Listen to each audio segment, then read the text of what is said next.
மூன்றே சொற்கள் தான். கவனியுங்கள், பேசுவது திருச்சி சிவா அல்ல, திமுகவின் சார்பாக அங்கே வாதாடி கொண்டு திருச்சி சிவா ஒரு திருத்தம் கொடுத்திருக்கிறார். அதை ஏற்பதா மறுப்பதா? இவர்கள் ஆம் இல்லை என்பார்கள், அங்கே நோஸ் எஸ் என்பார்கள். திருத்தத்தை கொண்டு வந்த என் கட்சிக்கு அப்போது இருந்தது வெறும் 5 பேர் தான் மாநிலங்களவையில். இப்போது 10 பேர், அப்போது 5 பேர். வாக்கின் முடிவு வந்தது எண்ணிக்கை எவ்வளவு தெரியுமா? நமக்கு ஆதரவாக 99, அரசாங்கத்திற்கு ஆதரவாக 124, 124 99. இப்ப அடுத்தது முக்கியம், ராஜா கவனத்துக்கு சட்டமன்ற உறுப்பினர்ல, அதனால அங்க பேசுறது. எடப்பாடி பழனிசாமி சொல்றாருல, நான் இஸ்லாமியர்களுக்கு ஆதரவை பாரதிய ஜனதா வெறுத்து விட்டேன். இந்த 124ல் 13 வாக்குகள் அதிமுக. இப்ப அடுத்து வாங்க, 124ல் 13 கழித்தால் 111. அந்த 13 இந்த 99ஓடு சேர்த்தால் 112. அன்று மட்டும் அதிமுக நியாயத்தின் பக்கம் நின்றிருக்குமே, ஆனால் இலங்கை தமிழர்கள் 1.5 லட்சம் பேருக்கு குடியுரிமை கிடைத்திருக்கும். இஸ்லாமியர்கள் பாதுகாக்கப்பட்டிருப்பார்கள். இந்தியாவில் கலவரம் நிகழ்ந்திருக்காது. கேளுங்கள், ஆதாரம் இருக்கிறது. மேடையில் வந்து வாய்க்கு வந்ததை பேசுகிற பழக்கம் இல்லை. அங்கே பதிவிலும் இருக்கிறது, எங்களுடைய கையிலும் இருக்கிறது.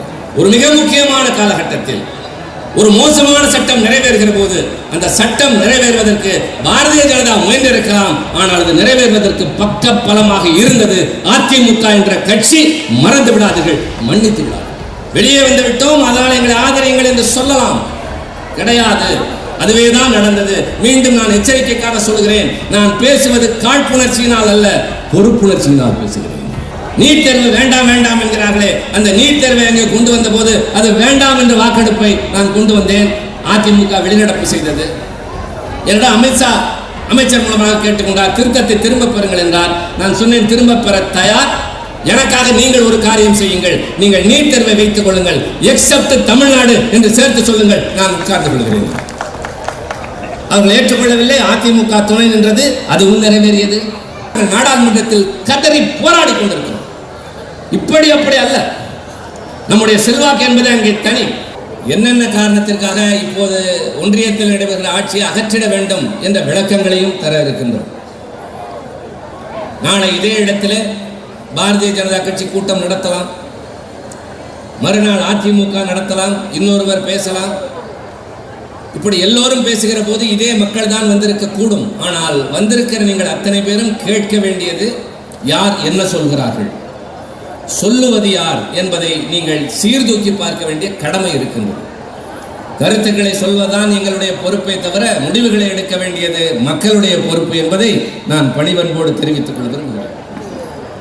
இந்த முடிவைத்தான் நீங்கள் எடுத்தாக வேண்டும் என்று உங்களை நிர்பந்திக்கிற அதிகாரம், உரிமை யாருக்குமே கிடையாது, எந்த கட்சிக்கும் கிடையாது. மன்றாடலாம், விளக்கம் சொல்லலாம், வாதங்களை வைக்கலாம். மனமாற்றம் செய்து ஆதரவு தர வைப்பதுதான் ஒரு ஜனநாயக நாட்டில் பொதுக்கூட்டம் என்பதனுடைய அடிப்படை நோக்கம். தெரியாது என்றால் அறியாமையால் அல்ல, தெரிகின்ற வாய்ப்பு இல்லாதவர்கள். எங்கோ நடக்கின்ற ஒரு காரியம் நமக்கு தெரிய வாய்ப்பு கிடையாது. உக்ரைனிலே போர் நடக்கிறது என்றால் தொலைக்காட்சி சொன்னால்தான் தெரியும். டெல்லியிலே விவசாயிகள் போராடி கொண்டிருக்கிறார்கள், அவர்களை அரசாங்கம் மிரட்டி ஒடுக்குகிறது என்பதை பத்திரிகைகள் பகன்றால் தான் முடியும், இல்லாவிட்டால் அது தெரியாது. அதை போல நாடாளுமன்றத்தில் என்ன நடந்தது, இந்த அரசாங்கம் என்னென்ன பாதகங்களை செய்திருக்கிறது என்பதை எங்களை போன்றோர் தான் சொல்ல வேண்டும். அதற்கு முன்னால் நான் எதிர இருக்கிற எல்லோரையும் மன்றாடி கேட்டுக்கொள்வேன். தேர்தல் என்பது திருவிழா அல்ல. ஒரு நாள் எல்லோரும் கூடி கொண்டாடி மகிழ்ந்து அதை ஒரு விடுமுறை நாளாக கருதி வாக்குச்சாவடிக்கு சென்றேன், கூட்டமாக இருந்தது, திரும்பி வந்து விட்டேன் என்று சொல்லுகிற நாள் அல்ல. ராமன் ஆண்டால் எனக்கு என்ன, ராவணன் ஆண்டால் எனக்கு என்ன என்று விட்டேற்றியாக வாக்களிக்காமல் இருப்பதும் அல்ல. அரசியலே எனக்கு பிடிக்காது, எந்த கட்சியும் ஆகாது, நான் ஏன் வாக்களிக்க வேண்டும் என்று கேட்டுவிட்டு இருப்பதும் அல்ல. அந்த ஒரு நாளில் நீங்கள் எடுக்க போகிற அந்த முடிவுதான் 5 ஆண்டு காலம் இந்த நாடும் அரசாங்கமும் யார் கையில் இருக்க போகிறது என்பதை நீங்கள் தீர்மானிக்கிற நாள். மறந்துவிடாது. மக்கள் தான் ஒரு நாட்டில், ஜனநாயக நாட்டில் உச்சக்கட்ட நீதிபதிகள் என்று சொல்வது மிகைப்படுத்தி அல்ல. அதைத்தான் நான் முதலில் சொல்ல விரும்புகிறேன். இந்த தேர்தல் இதற்கு முன்பு நடைபெற்ற எல்லா தேர்தல்களிலிருந்தும் மாறுபட்ட ஒன்று. இந்த தேர்தலுடைய கேள்வி என்ன தெரியுமா? யார் ஆள வேண்டும், யார் அகற்றப்பட வேண்டும் என்பது அல்ல. இந்திய திருநாடு ஒரு ஜனநாயக நாடாக தொடர்ந்து இருக்க போகிறதா இல்லையா என்பது பற்றி. நாடாளுமன்ற ஜனநாயகம் தொடர்ந்து இருக்குமா அல்லது ஒற்றை தலைவர் அதிபராட்சி முறைக்கு வருமா? பல கட்சிகள் இருக்கக்கூடிய நாடாக இது இருக்குமா அல்லது ஒரே கட்சி தான் நாடாளும் என்ற நிலைக்கு கொண்டு செல்லப்படுமா? இந்த கேள்விகள் எல்லாம் இருக்கின்றன. நான் இளைஞர்களுக்கு சொல்லுவேன், ஊரிலே சென்று சொல்லுங்கள். இன்றைக்கு இந்த தேர்தலில் வைக்கப்படுகின்ற கேள்வி, யூ வாண்ட் டெமோக்ரசி ஆர் ஆட்டோக்ரசி? இது ஏதோ கற்பனையான குற்றச்சாட்டு அல்ல, மிகைப்படுத்தி சொல்லப்படுகின்ற ஒன்று அல்ல.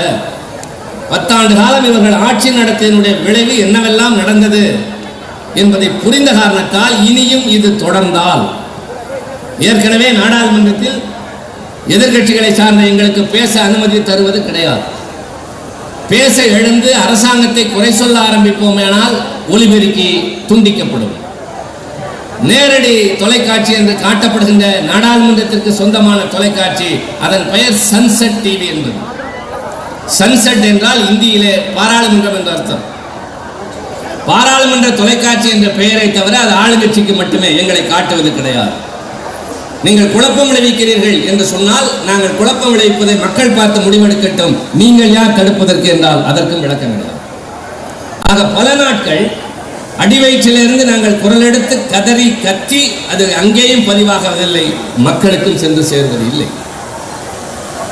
பிரதமர் ஐயா நரேந்திர மோடி அவர்களோ உள்துறை அமைச்சரோ ரொம்ப முக்கியமான பொறுப்பில் இருக்கிற 2 பேரும் நாடாளுமன்றத்திற்கு வருவார்கள், அவைக்கு வருவது கிடையாது. எதிர்கட்சிகள் பேசுவதை கேட்க வேண்டும் என்ற அவசியம் இல்லை என்பது அவர்களுடைய மனநிலை. அவர்கள் விரும்புவதையெல்லாம் செய்வார்கள். மணிப்பூர் மாநிலத்திலே ஒரு பெரிய 2 இனங்களுக்குள்ளே கலவரம், அந்த கலவரம் முற்றி போகிறது. அது மிகப்பெரிய போரை போல நடக்கிறது. பல 100 பேர் கொல்லப்படுகின்றார்கள், ஆயிரக்கணக்கான வீடுகள் எரிக்கப்படுகின்றன. பெண்களை நிர்வாணமாக நடுத்தரவில் இழுத்து கொண்டு போய் வன்புணர்வு செய்கிறார்கள். அதை தொலைக்காட்சியில், இதை பற்றி நீங்கள் வந்து விளக்கம் தாருங்கள் என்று கேட்டால் அவர்கள் வந்து சொல்வது இல்லை. ஐயா, நாடாளுமன்றம் நடக்கிறது, இங்கே நீங்கள் தருகிற இந்த பதிலின் மூலமாக இது ஊருக்கும் உலகத்திற்கும் சென்று சேரட்டும். மணிப்பூர் மக்களுக்கு நீங்கள் என்ன நடவடிக்கை எடுத்தீர்கள் என்று தெரியட்டும் என்றால் அவைக்கே வருவதில்லை. வந்தால் தானே பதில் சொல்வது. ஆக நாடாளுமன்றத்திற்கே பதில் சொல்லுக தயாராக இல்லாதவர்கள், இன்னும் சொல்கிறேன், 10 ஆண்டு காலத்தில் பிரதமர் நரேந்திர மோடி அவர்கள் ஒரு முறை கூட பத்திரிகையாளர்கள் கூட்டத்தை நடத்தியதே கிடையாது. கலைஞர் அவர்கள் தலைவராக இருந்த போது எந்த ஊருக்கு சென்றாலும் பத்திரிகையாளர்களை சந்திப்பார். பிரதமராக இருந்த டாக்டர் மன்மோகன் சிங் அவர்களோ அவருக்கு முன்னால் இருந்தவர்களோ பத்திரிகையாளர்களை சந்தித்து கேள்விகளுக்கு பதில் சொல்வார்கள். அவர்கள் கேட்கிற கேள்வி என்பது மக்களுடைய கேள்வி, மக்கள் மனதில் எழுகின்ற ஐயங்கள். ஆனால் பத்திரிகையாளர்களை பார்ப்பதில்லை என்றால் நன்றாக கவனியுங்கள். ஒரு ஜனநாயகத்தின் முக்கியமானவை நாடாளுமன்றம், நீதிமன்றம், அதே போல இந்த நாட்டில் இருக்கக்கூடிய மக்கள் மன்றத்தின் குரலாக ஒலிக்கிற பத்திரிகைகள் என்பவை 4வது தூண் என்று சொல்வார்கள். ஆக நாடாளுமன்றத்தை மதிப்பதில்லை, பத்திரிகைகளை மதிப்பதில்லை என்றால் வேறு என்ன? இதற்கு முன்பு ஒரு கூட்டம் நடத்தினோம். பாசிசம் வீழட்டும், இந்தியா கூட்டணி வெல்லட்டும் என்று நடத்தினோம். நீங்கள் எல்லோரும் கேள்விப்பட்டிருப்பீர்கள், சொல்லியிருப்பீர்கள். இந்தியா கூட்டணி வெல்லட்டும் என்பது சரி, பாசிசம் வீழட்டும் என்றால் என்ன பொருள்? பாசிசம் என்றால் என்ன? அது நமக்கு வேறொரு மொழியிலிருந்து வருகிற சொல், ஆனால் பொருள் தெரிய வேண்டும் அல்லவா? ஒன்று வீழ வேண்டும் என்றால் அநீதி வீழ வேண்டும், அராஜகம் வீழ வேண்டும், அக்கிரமம் வீழ வேண்டும் என்று சொல்லுவதைப் போல பாசிசம் வீழட்டும் என்றால், பாசிசத்தை என்ற தத்துவத்தை கண்டுபிடித்தது முதலாக உலகத்தில் இத்தாலி நாட்டை ஆண்ட சர்வாதிகாரி பெனிட்டோ முசோலினி. அந்த தத்துவம் ஏற்புடையதாக இருக்கிறது என்று அதே வழியிலே தொடர்ந்தவன் ஜெர்மன் நாட்டின் உலகத்தின் மிகப்பெரிய சர்வாதிகாரி ஹிட்லர். இந்த 2 பேரும் தான் பாசிசம் என்பதை கடைபிடித்தவர்கள். சரி, அப்படி என்றால் என்ன? அரசாங்கம் மட்டும்தான் முக்கியமானது, மக்கள் முக்கியமானவர்கள் அல்ல. அரசாங்கம் இருப்பதே மக்களுக்காக, ஆனால் மக்கள் இருப்பதே அரசாங்கத்திற்காக என்று கொண்டு சென்று விடுவார்கள். அரசாங்கத்தை நடத்துகிற வரை எல்லாம் என்று கொண்டு போய் விடுவார்கள். எதிர்த்து பேசுகிறவருடைய குரல்களை நெரிக்கப்படும். நாட்டில் ஒரு இனம்தான் இருக்க வேண்டும் என்று சொல்லி மற்ற இனங்களை அடக்கி வைப்பார்கள், ஒடுக்கி வைப்பார்கள். உங்களுக்கு நினைவிருக்கும், ஜெர்மன் நாட்டில் ஜெர்மானியர்களை காப்பாற்றுகிறேன் என்ற பெயரில் ஹிட்லர் அங்கிருந்த யூதர்களை லட்சக்கணக்கில் கொன்று ஒழித்தான். ஆக அதுபோல ஒரு நிலைமை இங்கே நம்முடைய நாட்டில் நிலவுகிறது என்று சொன்னால் என்ன காரணத்தால்?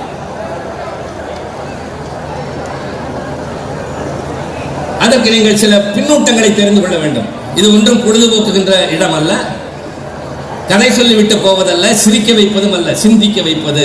அறிஞர் அண்ணா அவர்கள் திராவிட முன்னேற்ற கழகத்தின் பொதுக்கூட்டங்களை மாலை நேரத்து பல்கலைக்கழகங்கள் என்று சொன்னார்கள். அந்த வகையிலே மக்களுக்கு சிலவற்றை சொல்வது எங்கள் கடமை என்று அண்ணன் பாலு சொன்னார், ராஜா சொன்னார். 57 ஆண்டுகளுக்கு முன்னால் அறிஞர் அண்ணா முதலாக ஆட்சியை இங்கே தொடங்கி வைத்த சரித்திரம் இன்னும் தொடர்கிறது என்பதையெல்லாம் நாம் எண்ணி பார்க்கிறோம். எந்த மாநிலத்திலும் கிடையாது.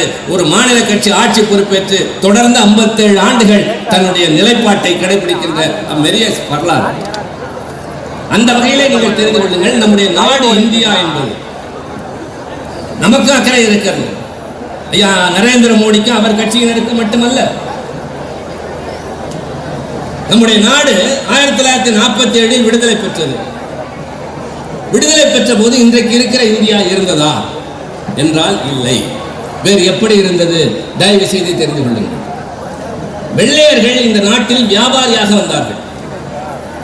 அதற்கு முன்னால் டச்சுக்காரர்கள், பிரெஞ்சுக்காரர்கள், போர்ச்சுகீசியர்கள், பிரெஞ்சுக்காரர்கள் யாராரோ வந்தார்கள். வந்தவன் இங்கே இருக்கிறவர்களை மெல்ல விலைக்கு வாங்க தொடங்கினான்.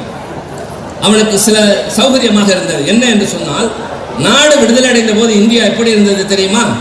ஹைதராபாத் நிசாம், ஆற்காடு நவாப், திருவாங்கூர் மகாராஜா, மைசூர் மகாராஜா, புதுக்கோட்டை மகாராஜா, ராமநாதபுரம் ராஜா, பாட்டியாலா ராஜா என்று அங்கங்கே மன்னர்கள் ஆண்டு கொண்டிருந்தார்கள். காஷ்மீரிலே ஒரு ராஜா ஆண்டு கொண்டிருந்தார். பல பகுதிகளில் சமஸ்தானங்களாக இருந்தது. வெள்ளையனுக்கு வசதியாக இருந்தது. நீங்கள் இப்படியே ஆட்சி நடத்தி கொண்டிருங்கள், உங்களுக்கு தேவையானதை நாங்கள் பார்த்துக் கொள்கிறோம், உங்களுடைய அதிகாரத்தை மட்டும் எங்களிடம் கொடுங்கள் என்று வாங்கி கொண்டு ஆட்சி நடத்தி கொண்டிருந்தோம். இவர்களின் மூலமாக வெள்ளையரின் நிர்வாகம் இங்கு இருந்தது. அவனுக்கு இந்த நாட்டுக்கும் தொடர்பில்லை. நான் விரிவாக இது குறித்து பேச விரும்பவில்லை. இந்த நிலையில் தான் நாடு விடுதலை அடைகிறது. விடுதலை அடைகிற போது இப்படியே இந்த நாட்டை ஒரு சுதந்திர நாட்டை, ஒரு ஜனநாயக நாட்டை, குடியரசாக மாற்ற விரும்புகிற நாட்டை. குடியரசு என்றால் என்ன? மக்களே எஜமானர்கள், மக்களே தங்கள் ஆட்சியை தீர்மானிப்பவர்கள் என்பது என்றால் என்ன செய்வது என்ற போது அன்றைக்கு சர்தார் வல்லபாய் பட்டேல் உள்துறை அமைச்சராக இருந்தவர் இந்த மன்னர்களோடு பேசி, நீங்கள் மன்னர்களாகவே இருங்கள், ஆனால் உங்கள் அதிகாரத்தை மக்களை எங்களிடம் ஒப்படையுங்கள் என்று பேசி, அதற்கு ஈடாக அவர்களுக்கு கொஞ்சம் பொருள் தருவதாக ஆண்டுதோறும் உங்கள் செலவுக்கு தருவோம், அதற்கு பெயர் மன்னர் மானியம் என்பது, ஆங்கிலத்தில் பிரைவேட் பர்ஸ் என்று சொல்வார்கள்.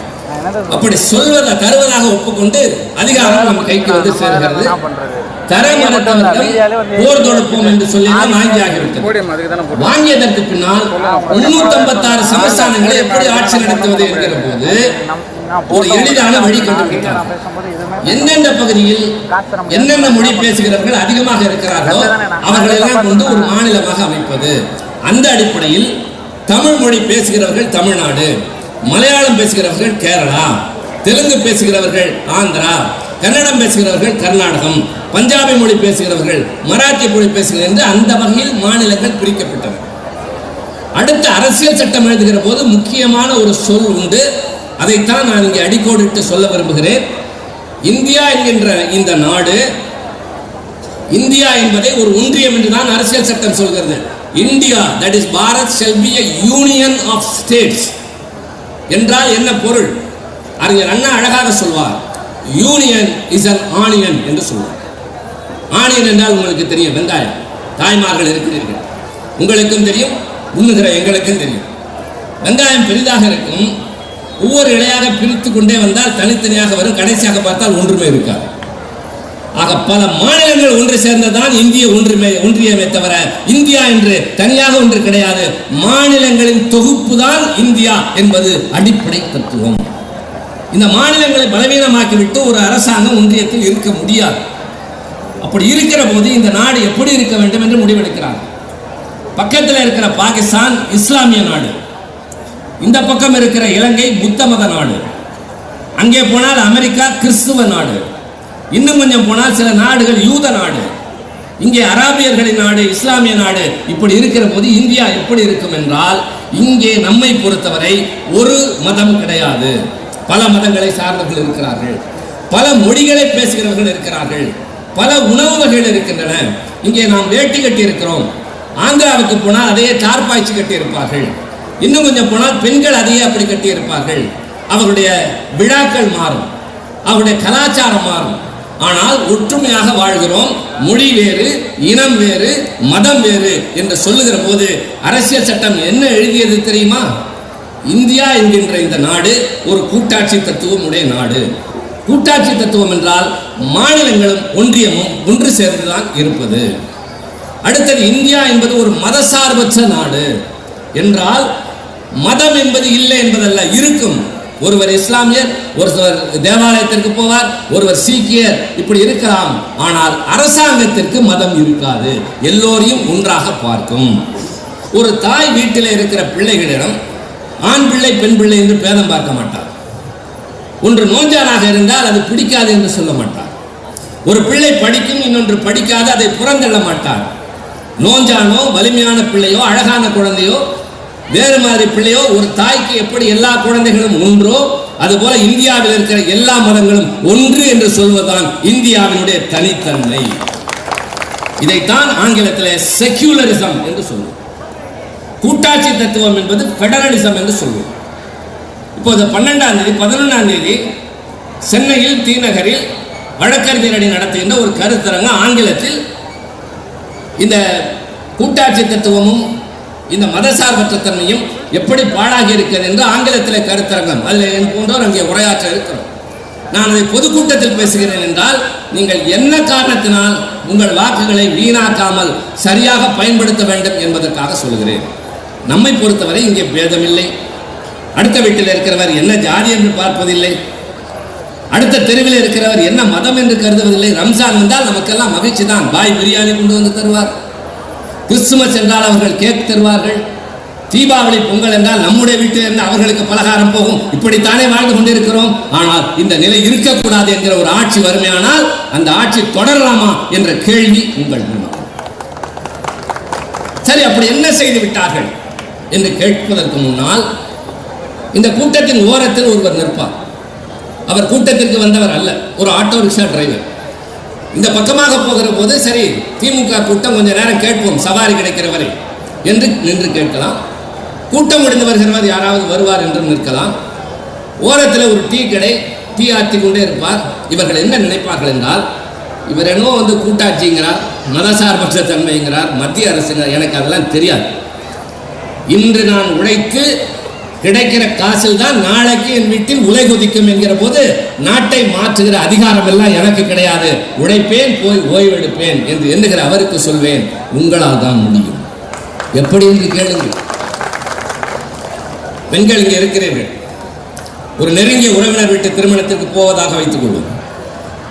அந்த திருமண வீட்டுக்காரர் வாசலில் நின்று வரவேற்றுக் கொண்டிருப்பார். திடீரென்று ஒரு கார் வந்து நிற்கும். பட்டுப்புடவை, கழுத்து நிறைய நகைகளோடு ஒரு பெண் இறங்குவார். வாங்க வாங்க, இப்போதான் வந்தீர்களா, தயவு செய்து வாருங்கள் என்று உள்ளே அழைத்துட்டு போவார்.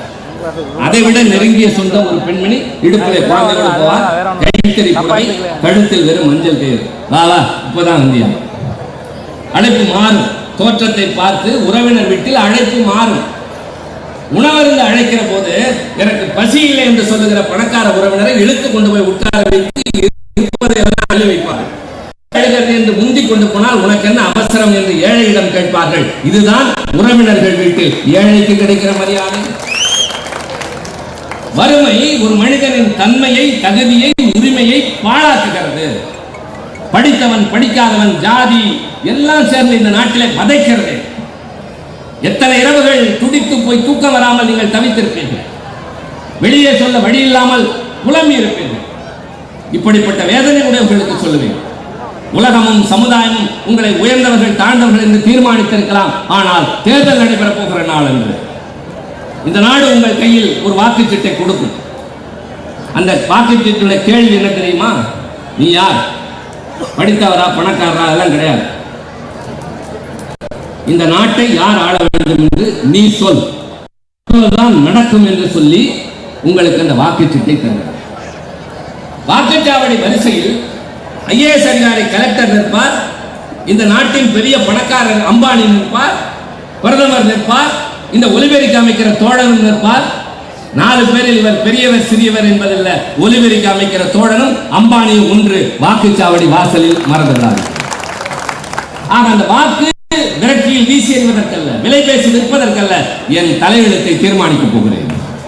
என் பிள்ளைகள் எப்படிப்பட்ட நாட்டில் வாழப்போகிறார்கள் என்பதை முடிவெடுக்கிற உரிமை சீட்டு என்று நீங்கள் முடிவுக்கு வாருங்கள். நான் சொல்லுகிற கருத்துக்களுக்கு இனி உங்களிடம் எதிர்பார்ப்பும் தேவையான எதிர் விளைவும் இருக்கும் என்று நான் நம்புகிறேன். சரி, எல்லோரும் ஒன்றாக வாழ்கிறோம், இப்போது என்ன கெட்டுவிட்டது என்று கேட்பீர்கள். மெல்ல மெல்ல மெல்ல தந்திரமாக பலவற்றை அவர்கள் செய்கிறார்கள். அதில் மிக முக்கியமாக 3 விஷயங்களை நான் சொல்லுகிறேன். இந்த நாட்டில், ஜனநாயக நாட்டில் சரியானதை தீர்மானிப்பது 5 ஆண்டுகளுக்கு ஒரு முறை வருகிற தேர்தல்.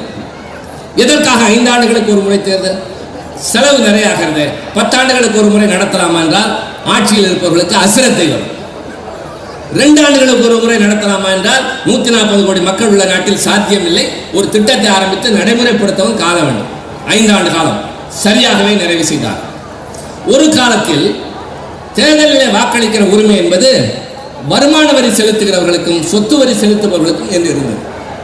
பண்டித நேரு, அண்ணல் அம்பேத்கர் போன்றவர்கள் எல்லாம் ஒன்று கூடி பேசினார், இதை மாற்ற வேண்டும், 21 வயதான எல்லோருக்கும் வாக்குரிமை கொடுப்போம் என்று சொன்னார்கள். அப்போது அவர்களுக்கு சமமாக இருந்த சில தலைவர்கள் சொன்னார்கள், தவறு செய்கிறீர்கள், நாடாளுகிறவரை தேர்ந்தெடுக்கிற உரிமையை படிப்பறிவில்லாத பாமரனிடம் கொடுப்பீர்களானால் உணர்ச்சி வசப்பட்டு முடிவெடுக்கும், தவறுகள் நிறைய நடக்கும், தப்பானவர்கள் ஆட்சிக்கு வருவார்கள், எனவே அதை அவர்களிடம் தராதீர்கள் என்று சொன்னபோது அண்ணல் அம்பேத்கரும் பண்டித நேருவும் சொன்னது, எவன் வரிப்பணத்தை கொண்டு இந்த அரசாங்கம் நடக்கிறதோ அந்த ஏழையின் வீட்டு வாசலில் ஓட்டு கேட்கவாவது நம்மை போன்றவர்கள் போய் நின்றாக வேண்டும் என்று சொன்னார். அதற்கு அடல்ட் பிரான்சைஸ் என்ற பெயர் இப்போது 18 வயதாக இருக்கிறது. அந்த உணர்வோடு தான் இப்போது நான் சொல்கிறேன், ஒன்றாகத்தான் வாழ்கிறோம். என்ன நடந்தது என்றால், இந்த தேர்தலை முறையாக 5 ஆண்டுகளுக்கு ஒரு முறை நாட்டுக்கோ மாநிலத்திற்கோ நடத்துகின்ற பொறுப்பு என்பது தேர்தல் ஆணையத்திற்கு இருக்கிறது. இந்த தேர்தல் ஆணையம் என்பதை தெரிந்து கொள்ளுங்கள், ரொம்ப அதிகாரம் பெற்ற ஒரு சுயாட்சி அமைப்பு. அரசியல் சட்டத்தின் நேரடி நியமனம் அது, உருவாக்கம் அது. அவர்கள் யாருக்கும் கட்டப்பட்டவர்கள் அல்ல. தேர்தல் ஆணையரை பதவி நீக்கம் செய்ய வேண்டும் என்றால் யாராலும் முடியாது, குடியரசுத் தலைவர் தான் செய்ய முடியும். அதற்கு முன்னதாக நாடாளுமன்றத்தில் ஒரு தனி தீர்மானம் கொண்டு வர வேண்டும். மாநிலங்களவை என்றால் 50 பேர் கையெழுத்திட வேண்டும். 50 பேர் கையெழுத்திட்டு விவாதம் நடந்து வாக்களிப்பு நடந்து மக்களவையிலும் தேர்வாகி இவர் தேர்ந்தெடுத்தது செல்லாது என்றால் தான் தேர்தல் ஆணையரை நீக்க முடியும். அவ்வளவு பெரிய பதவி தேர்தல் ஆணையர் பதவி. அவர்களுக்கு கட்சி தெரியாது, அவர்களுக்கு மதம் தெரியாது. ஒன்றே ஒன்று, இந்த நாட்டில் நியாயமான சரியான முறையான தேர்தல் நடக்க வேண்டும். இது மட்டும்தான் அவர்கள் வேறு. தேர்தல் நேரத்தில் பார்வையாளர்கள் என்று வருவார்கள். இப்போ இவங்க வந்திருக்கமார், அவருடைய வேலை என்பது முறையாக நடைபெறுகிறதா, அத்துமீறுகிறார்களா என்று. தேர்தல் தேதி அறிவிக்கப் போகிறது பார்த்தீர்களா? அடுத்த நொடியிலிருந்து இந்த மாநிலத்தில் இருக்கிற போலீஸ் முதற்கொண்டு அத்தனையும் அரசாங்கத்தின் கட்டுப்பாட்டில் இருக்காது, தேர்தல் ஆணையத்தின் கட்டுப்பாட்டிற்கு போகும். அவர்கள் எல்லோரையும் இடமாற்றம் செய்வார்கள். யாரை பிடிக்கவில்லையோ உடனே அவர்களை மாற்றுகிற அதிகாரம் டிஜிபிக்கோ இங்கே இருக்கிறவர்களுக்கு முதலமைச்சருக்கு கூட கிடையாது, தேர்தல் ஆணையமே மாற்றிவிடும். அவ்வளவு பெரிய அதிகாரம் உள்ள தேர்தல் ஆணையர் பொறுப்பு எப்படி தேர்ந்தெடுக்கப்படுகிறார்கள் தெரியுமா? இது நாள் வரை பிரதம அமைச்சர், மக்களவையில் இருக்கிற எதிர்கட்சி தலைவர், எதிர்கட்சி என்று ஒன்றில்லை என்றால் பெரிய எதிர்கட்சியினுடைய தலைவர், 3வது உச்ச நீதிமன்றத்தின் தலைமை நீதிபதி. இந்த 3 பேரும் சேர்ந்துதான் தேர்தல் ஆணையரை தேர்ந்தெடுப்பார். இப்போது பாரதிய ஜனதா அரசு ஒரு திருத்தம் கொண்டு வந்து விட்டது, அதில் அது சட்டமாக மாறிவிட்டது. என்ன திருத்தம் என்றால், இந்த 3 பேர் யார் யார் என்று சொல்லுகிற போது பிரதமர், எதிர்கட்சி தலைவர், 3வது உச்ச நீதிமன்ற நீதிபதி இல்லை, பிரதமரால் நியமிக்கப்படுகிற இன்னொரு அமைச்சர். 3இல் 2 பேர் சொன்னாலே அது பெரும்பான்மை தீர்ப்பு தானே. ஆக பிரதமரும் அமைச்சரும் யாரை சொல்கிறாரோ அவர்தான் தேர்தல் ஆணையராக வருவாரே தவிர பாரபட்சம் இல்லாமல் சொல்லுகிற உச்ச நீதிமன்ற நீதிபதி அங்கிருந்து அகற்றிவிட்டார்கள். சரி, யார் யாரை தேர்தல் ஆணையராக நியமிக்கலாம் என்று பரிந்துரை செய்கிறார்களா, அதையெல்லாம் நிராகரிக்கலாம் பிரதமரும் அவரோடு இருக்கிற அமைச்சரும். புரிகிறதா? தேர்தல் ஆணையர் என்பவர் நடுநிலையோடு இருக்கக்கூடியவராக இல்லாமல் ஆளுங்கட்சியில் இருக்கிற பிரதமர் விரும்புகிறவர் தான் தேர்தல் ஆணையராக வருவார் என்ற சட்டம் நிறைவேறிவிட்டது. தேர்தல் இனிமேல் எப்படி நடக்கும் என்பது விவாதத்திற்குரியது, கவலைக்குரியது. இது நல்ல அறிவிப்பு அல்ல. கதறினோம், நாடாளுமன்றத்தில் போராடினோம், இப்படி செய்யாதீர்கள், நடுநிலையோடு இருக்க வேண்டிய அமைப்பு என்றெல்லாம் சொல்லி பார்த்தோம். பெரும்பான்மை வழக்கம் போல் எங்கள் குரல் அங்கே அதிகமாக ஒலித்ததை தவிர தோற்று போனோம். அதனால்தான் நியாயம் கேட்டு உங்கள் முன்னால் வந்து இப்போது நிற்கிறோம். அங்கே போராடி பார்த்தோம், முடியவில்லை. நல்லவைகள் நடைபெற வேண்டும் என்றால் நல்ல ஆட்சி வேண்டும். தாய்மார்களே, பெரியோர்களே, இந்த ஆட்சியை மாற்றி தாருங்கள் என்று கேட்டு உங்கள் முன்னால் வந்து, எங்களுக்காக அல்ல, நாட்டில் எது நம்பிக்கைக்குரியதோ அதெல்லாம் காப்பாற்றப்பட வேண்டும். நீதிமன்றம், தேர்தல் ஆணையம், முக்கியமான அமைப்புகள். காவலன் கண்பிடித்திருந்தால் கல்வனின் பயம் இல்லை. காவலர்களே அவர்களுக்கு தேவையானவர்களாக மாறிவிட்டால் என்ன ஆகும்? இப்படிப்பட்ட அபாயங்கள் எல்லாம் இருக்கின்றன. இது போன்ற சூழலில் தான் இது மதசார்பற்ற நாடு என்பதற்கு ஆபத்து என்று சொன்னேன் அல்லவா? அதற்கு காரணத்தை சொல்கிறேன். இஸ்லாமிய தோழர்கள் கூட்டத்திற்கு வந்திருக்க கூடும், அல்லது உங்கள் நண்பர்கள் உங்கள் தெருவில் இருப்பார்கள். அவர்களிடம் சென்று சொல்லுங்கள், அல்லது அவர்களுக்கே தெரியும், உங்களுக்கு சொல்லுவார்கள் என்ன நடந்தது என்பதற்கு. நாடாளுமன்றத்தில் ஒரு சட்டம் நிறைவேறியது. உங்களுக்கெல்லாம் தெரியாது, காரணம் அதை தொலைக்காட்சிகள் பெரிதுபடுத்துவதில்லை, பத்திரிகைகள் அதற்கு முக்கியத்துவம் தருவதில்லை. நாங்கள் பேசினாலும் பதிவாகும், அதற்கு பதிலும் இருக்காது. என்ன சட்டம்? குடியுரிமை திருத்த சட்டம். புரியவில்லையே என்று சொல்வீர்கள். குடியுரிமை என்றால் என்ன? சிட்டிசன்ஷிப். நீங்களும் நானும் இந்தியர்கள். இங்கே தமிழன் என்று சொல்லுகிற நாம் பக்கத்தில் இருக்கிற சீனாவுக்கோ அமெரிக்காவுக்கோ ரஷ்யாவுக்கோ போனால் நீ யார் என்று கேட்டால் நான் இந்தியன் என்று சொல்லுவோம். That is nationality. பள்ளிக்கூடத்திலே அந்த கேள்வி வரும். நாம் இந்தியர்கள் என்பது நமக்கு இருக்கிற குடியுரிமை என்கிற போது அது உரிமைகளை தருகின்றது, நமக்கு பாதுகாப்பை தருகின்றது. வெளிநாட்டுக்கு போனால் இவன் இந்தியன் என்று அங்கே இருக்கிற இந்திய தூதரகம் மட்டுமில்லை, அந்த நாடு அரசாங்கம் யோசிக்கும். இங்கே பல சலுகைகள் உண்டு, பல உரிமைகள் உண்டு. ஆனால் குடியுரிமை இல்லாதவருடைய நிலை என்னவென்றால், இலங்கை தமிழர்கள் இங்கே அகதிகளாக இருக்கிறார்கள் அல்லவா, அவர்களுக்கு குடியுரிமை கிடையாது.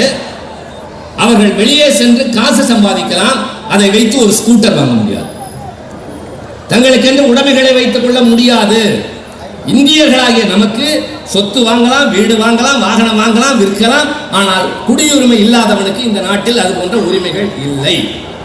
திமுக எதிர்கட்சி, ஆனால் பாரதிய ஜனதா கட்சியை அங்கே பொறுத்தவரை திமுகவை மதிக்கும், எங்கள் கருத்து வலிமையாக இருக்கும். ஆனால் கடுமையாக அவர்களை நசுக்க அல்லது எரிச்சல் ஊட்டுகிற அளவுக்கு இருக்காது. ஒரு உதாரணம் சொல்கிறேன். சந்திராயன் 3 நிலவிற்கு இந்தியா அனுப்பிய விண்கலம் தென்துருவத்தில் இறங்கிவிட்டது, பாராட்டு. அதற்காக ஒரு நாள் பாராட்டு நடைபெறுகிறது நாடாளுமன்றத்தில். எல்லோரும் பேசுகிறோம். பேசுகிற நேரத்தில் என்னுடைய வாய்ப்பு வந்து நான் என்ன பேசினேன் தெரியுமா? 1969 முதலாக அமெரிக்கா ஏவிய விண்கலம் ஒருவனை கொண்டு போய் இறக்கியது, ஆம்ஸ்ட்ராங். அதற்கு பின்னால் பல விண்கலங்கள் சென்றன. ஆனால் ரொம்ப காலத்திற்கு பின்னால் இந்தியா அனுப்பிய சந்திராயன் 1 தான் நிலவிலே தண்ணீர் இருக்கிறது என்று கண்டுபிடித்து வந்தது. அந்த விண்கலத்தை இயக்கிய எல்லாம் பின்னணியில் இருந்த இயக்குநருடைய பெயர் மயில்சாமி அண்ணாதுரை, தமிழ்நாட்டை சார்ந்தவர். சந்திராயன் 3 நிலவின் தென்துருவத்தில் இறங்கி என்ன வேலை பார்க்கிறது தெரியுமா? செவ்வாய் கிரகத்தில் தண்ணீர் இல்லை, இங்கிருந்து கொண்டு போக முடியுமா என்று ஆய்வு நடத்துகிறது. அதனுடைய இயக்குநர்கள் விழுப்புரத்தில் இருக்கிற வீரமுத்துவேல், திருச்சியிலே பிறந்த சங்கரன். சூரியனை ஆய்வு செய்ய ஒரு விண்கலம் போய்விட்டது, ஆதித்யா 1. அதனுடைய இயக்குனர் செங்கோட்டையில் இருக்கிற இஸ்லாமிய பெண்மணி ஷாஜி என்பவர். ஒரு இடத்துல இருந்து இன்னொரு இடத்துல 5000 கிலோமீட்டர் தாண்டி செல்லுகிற ஏவுகணையின் இயக்குனர் சங்கரி என்ற தமிழ்நாட்டு பெண்மணி. இதையெல்லாம் சொல்லிவிட்டு நான் என்ன சொன்னேன் தெரியுமா? இஸ்ரோ அமைப்பு இந்திய நாட்டின் அமைப்பு, ஆனால் வெற்றிக்கான காரணங்களுக்கு பின்னால் இருந்தவர்கள் எல்லாம் எங்கள் மாநிலத்தை சார்ந்தவர்கள்.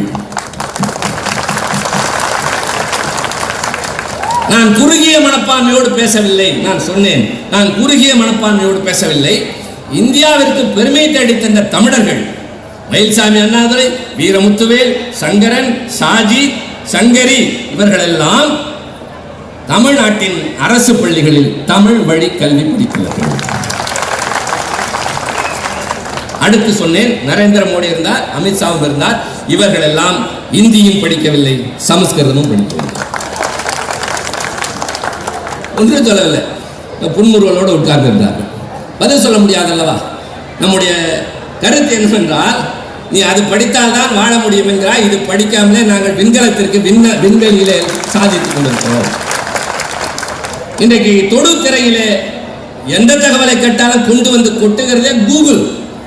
அதன் தலைவன் சுந்தர் பிச்சை என்ற என் மாநிலத்தைச் சேர்ந்த என் சகோதரர்.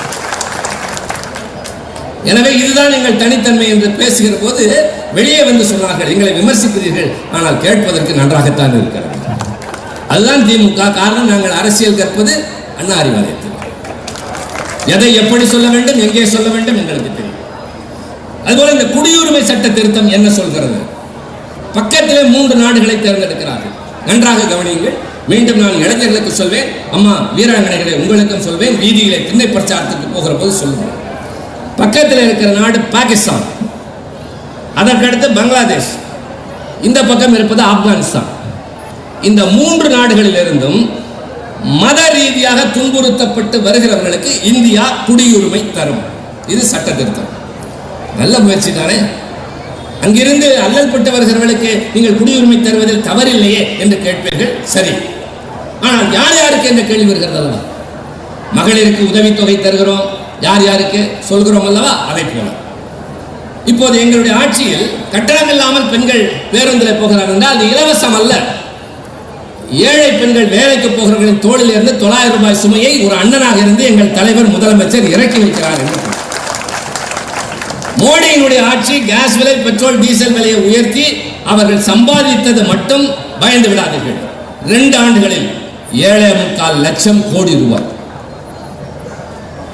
புரியாது இல்லையா? கோடி ரூபாய், 1000 கோடி, 10,000 கோடி, லட்சம் கோடி, அது மாதிரி 7.25 லட்சம் கோடி ரூபாய் நம்முடைய பையிலிருந்து எடுத்துக்கொண்டு போய்விட்டது ஒன்றிய அரசு. ஆனால் எங்களுடைய தமிழக முதல்வர் உங்கள் தோளில் இருந்து 900 ரூபாய் இறக்கி வைத்து உங்களுடைய வாழ்வை வளமாக்க முயற்சி செய்கிறார். இதுதான் சின்ன வித்தியாசம். அது மாதிரி குடியுரிமை தருகிற போது யார் யாருக்கு என்ற கேள்வி வருகிறது. யார் யாருக்கு தெரியுமா? 5 மதங்களை சார்ந்தவர்கள். இந்துக்கள், கிறிஸ்துவர்கள், பாசிகள், சீக்கியர்கள், புத்த மதத்தை சார்ந்தவர்கள். இந்த 5 மதத்தை சார்ந்தவர்களுக்கும் 3 நாடுகளிலிருந்து வந்தால் குடியுரிமை தரும். இதுல உங்களுக்கு என்ன புரிஞ்சு? முக்கியமா ஒன்று விட்டு போச்சு. இந்துக்கள், கிறிஸ்தவர்கள், பார்சிகள், சீக்கியர்கள், புத்த மதத்தை சார்ந்தவர்கள். இஸ்லாமியர்கள் எங்க போனாங்க?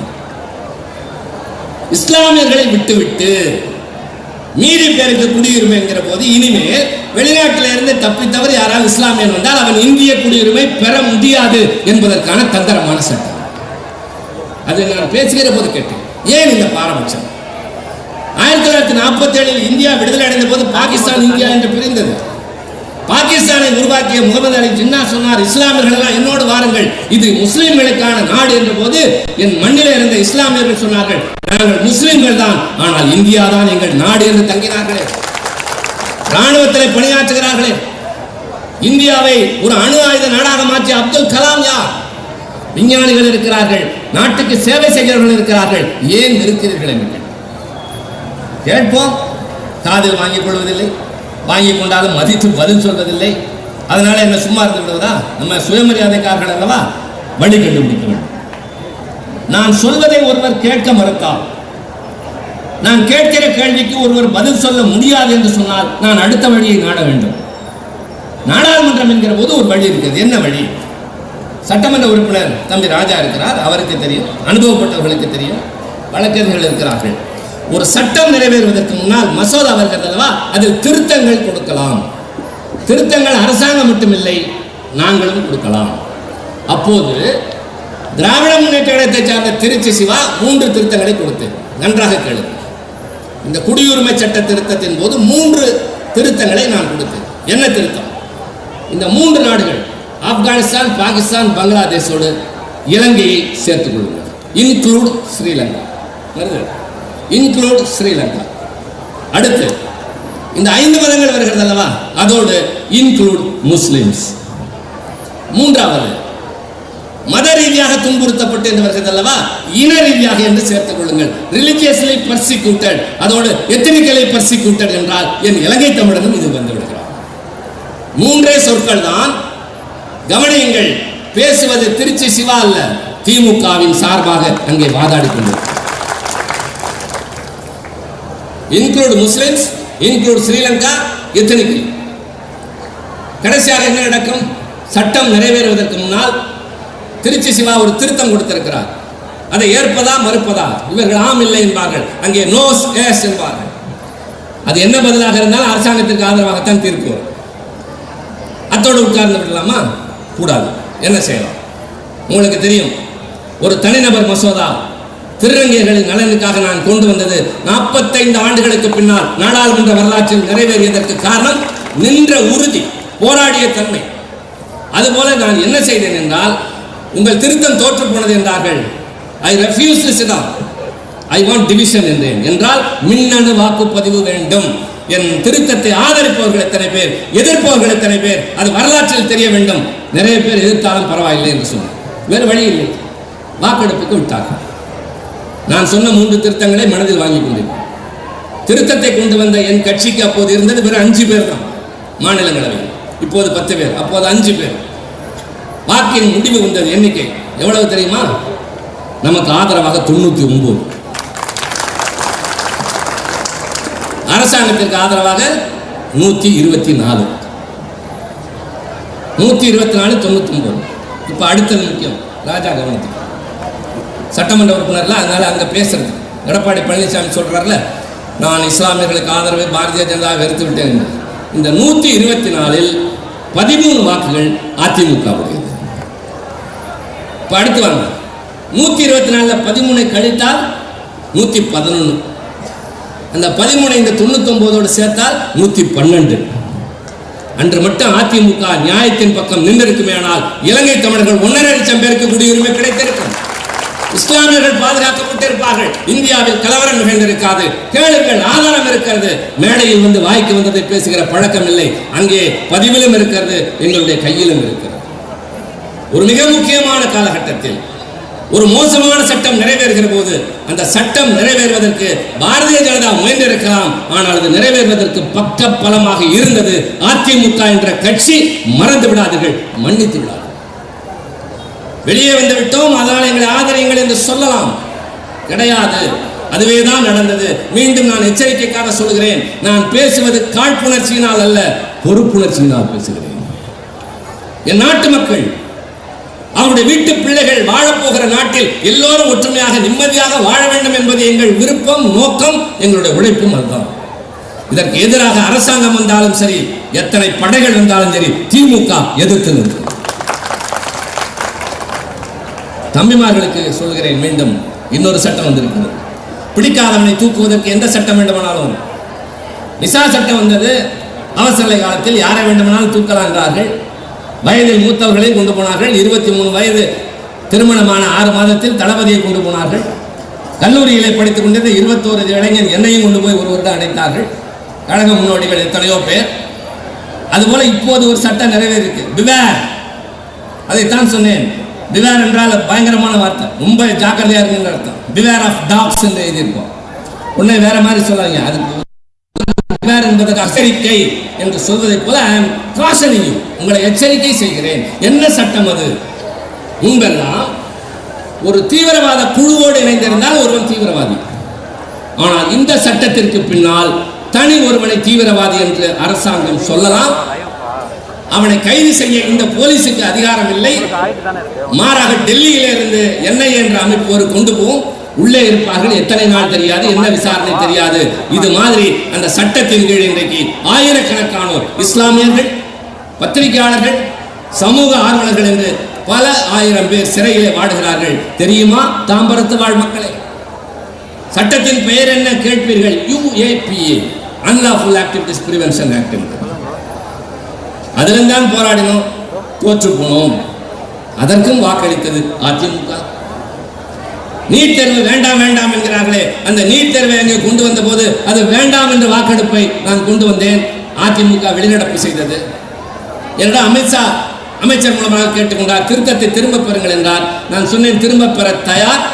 எனக்காக நீங்கள் ஒரு காரியம் செய்யுங்கள், நீங்கள் நீட் தேர்வை வைத்துக் கொள்ளுங்கள், எக்ஸப்ட் தமிழ்நாடு என்று சேர்த்து சொல்லுங்கள், நான் உட்கார்ந்து கொள்கிறேன். அவர்கள் ஏற்றுக்கொள்ளவில்லை. அதிமுக துணை நின்றது, அதுவும் நிறைவேறியது.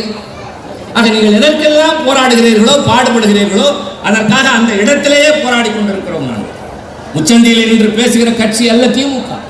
இந்தி வேண்டாம் என்று இந்தி பேசுகிறவர்கள் நிறைந்திருக்கிற அவையிலே போய் நின்று பேசுவோம். நாங்கள் இந்தி மொழிக்கு எதிரிகள் அல்ல. இந்தி பேசுகிறவர்களை வெறுக்கிறவர்களும் அல்ல.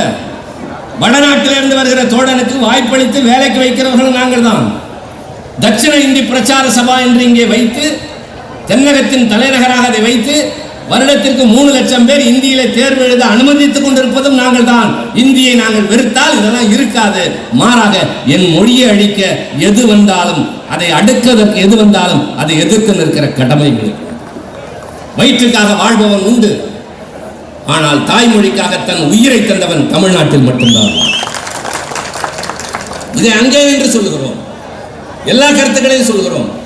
இப்போது கூட அவர்கள் பேசுகிற நேரத்தில் நான் குறுக்கிட்டு ஒரு முறை சொன்னேன், எங்களை பேச விட மாட்டேன் என்கிறீர்கள், நேரம் தர மறுக்கிறீர்கள், கொஞ்ச நாள் பொறுத்திருங்கள், 2024 நாங்கள் வெற்றி பெற்று இங்கே வந்தவுடன் நீங்கள் எதிர்க்கட்சியாக இருப்பீர்கள், உங்களுக்கு நிறைய நேரம் தருகிறோம். அப்போது சிரித்துக் கொண்டார்கள். என்ன அதீத நம்பிக்கை என்றார்கள். அதுதான் நம்பிக்கை, நம்பிக்கை தான் வாழ்க்கை. முடியாது என்பதை முடியும் என்று போராடுகிறவன் தான் வெல்லுவானை தவிர எதிரி பலம் வலிமையாக இருக்கிறது என்று கருத வேண்டாம். ஒற்றை மனிதன் ஒரு பெரும் படையை நிலைகுலைய செய்ய முடியும். ராஜா சொன்னதை போல திராவிட முன்னேற்ற கழகத்தில் இருப்பவர்கள் எல்லாம் வெறும் எண்ணிக்கை அல்ல, ஒவ்வொருவரும் ஒரு ராணுவ சிப்பாய்க்கு ஈடாகும். ஏன் ராணுவ சிப்பாய் என்று சொல்கிறோம் தெரியுமா? காஷ்மீருக்கு போய் பாருங்கள். உலகத்திலே மிக உயர்ந்த பனியின் உச்சிமலை சியாச்சின் என்பது. அங்கே இந்த நேரத்தில் பார்த்தால் -46 டிகிரிஸ், -46, விமானம் பறக்கிறதுக்கு மேலான உயரம். அங்கே உட்கார்ந்து இருக்கிறான் இந்த மாநிலத்தை சார்ந்த உங்கள் வீட்டு பிள்ளை ஒருவன். நாட்டை பாதுகாக்க இரவின் கொடும்படி தாங்கி கொடியோர் பகை தாங்கி நிற்கிறானே, அந்த ராணுவ வீரன் குண்டு வந்தாலும் தாங்குவான், எதிரியையும் தாக்குவான். ஆனால் விடுமுறைக்கு ஊருக்கு வருகிற போது டீ கடைகளை சண்டை போட்டுக் கொண்டிருக்க மாட்டான். அவனுக்கு வீரத்தை எங்கே காட்டுவது என்று தெரியும், கட்டுப்பாடு உள்ளவன் என்ற காரணத்தால் எங்கள் கட்சி தோழர்களை நாங்கள் சொல்லுகிறோம், ராணுவ சிப்பாய் என்றால் வீரத்தை காட்டுகிற இடம் எங்களுக்கு தெரியும். நாங்கள் வீதி சண்டைக்கு போய் பழக்கமில்லை. ஒவ்வொருவரும் எதை வேண்டுமானாலும் செய்வார்கள் கழக தலைமை ஆணையிட்டால். இந்த நாட்டுக்காக நாங்கள் வகுக்கிற திட்டங்கள், போராட்டங்கள், அதற்காக சிறையேறியவர்கள், மேடையில் இருக்கிற பலர் சிறைக்கு சென்றிருப்பார்கள். எதிரே இருக்கிற நீங்களும் தான். இங்கே வந்து நாங்கள் பேசுவதாலேயே நாங்கள் மாறுபட்டவர்களா? இல்லை, உங்களுக்கு பேச வாய்ப்பு இல்லை, அவ்வளவுதான். நம்முடைய கட்சியில் இருக்க ஒவ்வொருவரும் பேசுவார்கள். இப்போது நான் உயர்ந்த இடத்தில் என்று பேசவில்லை, உயரமான இடத்தில் என்று பேசுகிறேன். இதுவும் எனக்கு தெரியும். காரணம், நீங்கள் எல்லாம் பார்க்க வேண்டும், குரல் கேட்க வேண்டும் என்று ஒலிபெருக்கி, அவ்வளவுதான். இப்போது நான் சுருக்கமாக சொன்னேன், இவர்கள் சொன்னதற்கு ஒட்டி சொன்னேன். நல்லாட்சி நடத்துகிறோம், அதற்காக எங்களுக்கு ஆதரவு தாருங்கள். 10 ஆண்டு காலம் இந்த மாநிலத்தில் எல்லாம் பாதிக்கப்பட்டது, மீட்டிருக்கிறோம், அதை நன்றி சொல்லி மீண்டும் தொடர்ந்து இருப்பதற்கு எங்களுக்கு ஆதரவு தாருங்கள்.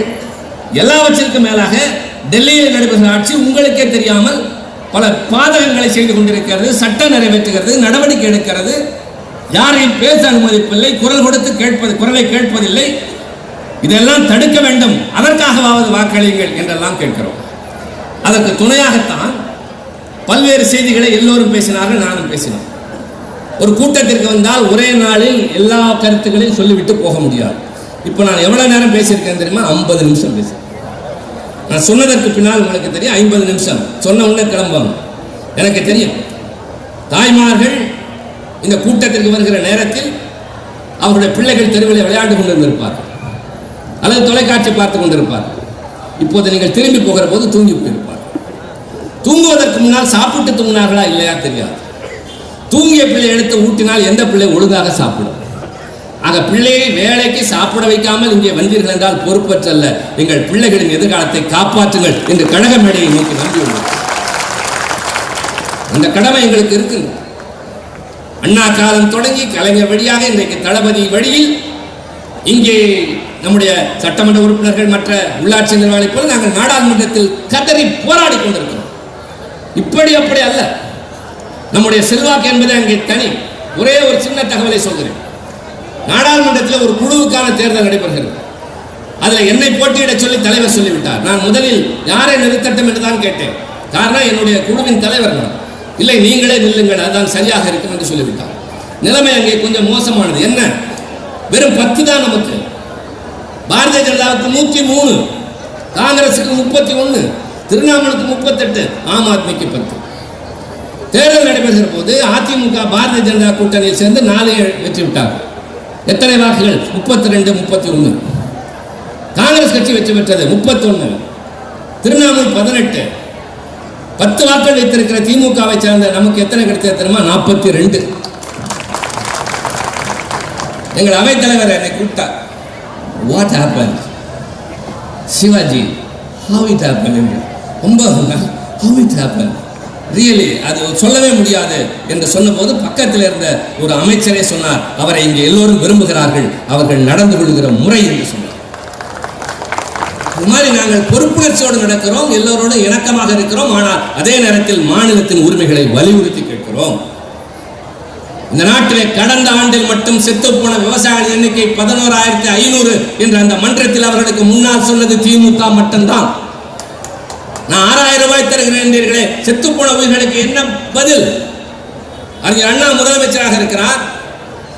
அப்போது மாணவர்கள் போராட்டம் உச்சகட்டம் அடைகிறது. காவல்துறை அதிகாரிகள் வந்து கேட்கிறார்கள், அவர்களை அடக்க முடியவில்லை, துப்பாக்கி சூடு நடத்த வேண்டும் என்கிறார்கள். வேண்டாம் என்று முதலமைச்சர் சொல்கிறார். உடனே அவர்கள் சொல்கிறார்கள், இல்லாவிட்டால் அவர்கள் ரயில்வே நிலையத்திற்கு போகிறார்கள், ரயில் பெட்டிகளை எரித்து விடுவார்கள் என்று. அண்ணா சொன்னார், ரயில் பெட்டிகளை எரித்தால் நான் மீண்டும் ஒன்று செய்து கொள்வேன். நீ துப்பாக்கியால் ஒரு மாணவனை சுட்டால் அவன் பெற்றோருக்கு அவன் உயிரை திருப்பி தர முடியாது. தட் இஸ் அவர் லீடர் அண்ணா. இதை சொன்னேன். எங்கள் அண்ணனுக்கு ஒரு உயிர் பெரிதாக இருந்தது. நீங்கள் 11,500 விவசாயிகள் சாக காரணமாக இருந்திருக்கு. 500,000 செல்லாது என்ற போது வங்கி வாசலில் சுருண்டு விழுந்து செத்தவர்கள் எத்தனை பேர்? திட்டமிடப்படாமல் கொரோனாவுக்கு லாக்டவுன் அறிவித்த போது போய் வழியிலே விழுந்து செத்து போனவன் எத்தனை பேர்? இதற்கெல்லாம் காரணம் இந்த ஆட்சி தானே என்று சொல்லுவோம். இப்போது நான் இங்கே எதிரே உட்கார்ந்திருக்கிற நம்ம ஆதரவாளர்கள் மட்டுமில்லை, ஓரத்தில் நிற்கிறார்கள் என்று சொன்னேனே, இந்த வியாபாரிகள் ஆங்காங்கே இருக்கிறவர்கள், கடை அடைக்கிறவரை இங்கே காதிலே கேட்டுக்கொண்டிருந்தார்கள். அவர்கள் வேறு கட்சிகளை சார்ந்தவர்கள் எல்லோரையும் பார்த்து கேட்கிறேன். இவ்வளவு நேரம் பேசினேன் உங்களுக்கு முன்னால், சற்றேறக்குரிய 55 நிமிஷம். இதுவரை நான் யாரையாவது தரக்குறைவாக பேசினேன், கேவலமாக பேசினேன்? வார்த்தைகள் வரைமுறை தாண்டியதா? இல்லை. என் கட்சிக்கு வலிமை சேர்க்க நான் பேசியிருக்கிறேன். எங்கள் கொள்கைகளை, எங்கள் தலைவர்களை, எங்கள் ஆட்சியை அவளை அடையாளம் காட்டி இருக்கிறோம். ஆதாரத்தின் அடிப்படையில், வெறும் குற்றச்சாட்டாக அல்ல. அதைத்தான் சொன்னேன். நாங்கள் அரசியல் கற்பது கலைஞரின் காலடியில் கற்று வளர்ந்தோம். நான் திமுகவின் பிரதிநிதி இங்கே என்று பேசுகிறேன். கீழே இருக்கிற போது திருச்சி சிவா வேறு, ராஜாவுக்கு தெரியும், இந்திரனுக்கு தெரியும், ஏகாம்பரத்தின் செல்வகுமாருக்கு தெரியும். இங்கே வருகிற போது நான் பொறுப்பு மிக்க என் கட்சியின் பிரதிநிதி. என் வார்த்தைகள் ஒவ்வொன்றும் என் இயக்கத்திற்கு வலிமை சேர்க்க வேண்டும். என் கொடி ஒரு அங்கலம் உயர வேண்டும். அந்த பொறுப்புணர்ச்சி நாடாளுமன்றத்தில் நான் தளபதியினுடைய பிரதிநிதி தூதுவனாக இருக்கிறேன். இப்போதும் உங்கள் முன்னால் வந்து அதைத்தான் கேட்கிறோம். சொன்ன செய்திகளை தயவு செய்து சீர்தூக்கி பாருங்கள். கட்டாயம் இல்லை, வற்புறுத்தவில்லை, இதை செய்தாக வேண்டும் என்று நிர்பந்திக்கவில்லை. வீடு திரும்பியதற்கு பின்னால், உறங்குவதற்கு முன்னால், உறக்கம் உங்கள் இமைகளை தழுவுவதற்கு முன்னால் திருச்சி சிவா ரொம்ப நாள் கழித்து வந்து பேசினார் என்று எண்ணிவிட்டு உறங்குவீர்கள் அல்லவா? நாங்கள் சொன்னது சரி என்று உங்கள் மனது பட்டால் இன்னும் பல பேரை சேர்த்துக் கொள்ளுங்கள். கழகத்தின் கூட்டணி இந்த தேர்தலில் வெற்றி பெற உழையுங்கள். எதிர்காலம் வளமாகும், நம் பிள்ளைகள் வாழ்கின்ற நாடு ஒளிமயமாகும். நன்றி, வணக்கம்.